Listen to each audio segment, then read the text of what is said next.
In the Carolina kitchen today, nothing makes your house smell better than fresh baked bread. Oh, and this is so good, it's going to be hard to wait to let it cool. So you can cut into it and enjoy it. Just watch, it's easy.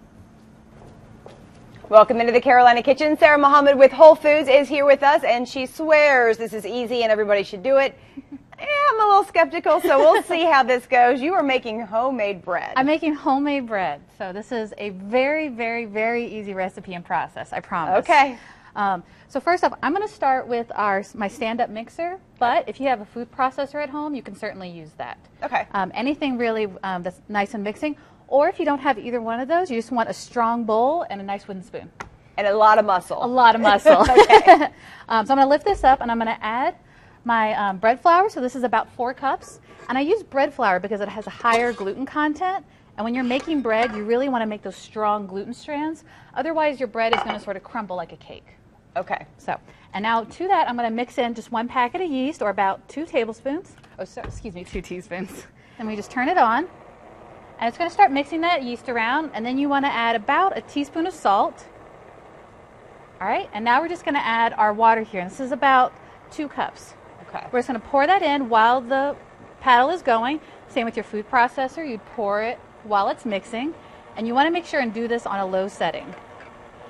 So that way you're not splashing flour up everywhere. Okay, and you didn't have to pour it too slow. I mean, No. It's already in. Okay. Right, yeah, just enough so it's not splashing. And then you want to up the speed a little bit. See, there it goes a little bit.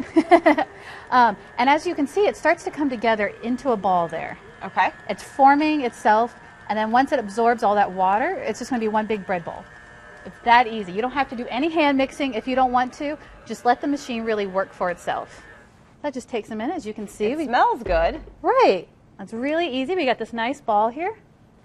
And now if you want, you just take it and shape it a little bit with your hands. Now, it doesn't look very wet. It's not very wet. If Okay. it's too wet, it's not something you'd want to touch with your hands, obviously.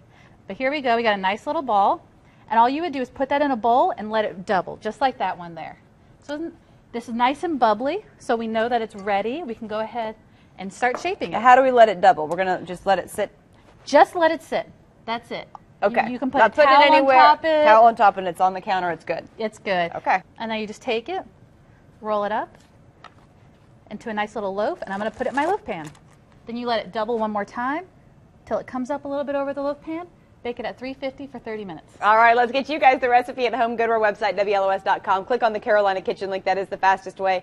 Or you can send a self-addressed stamped envelope to 110 Technology Drive, Asheville 28803, or check us out on Pinterest. There you will find the pictures and all of our recipes.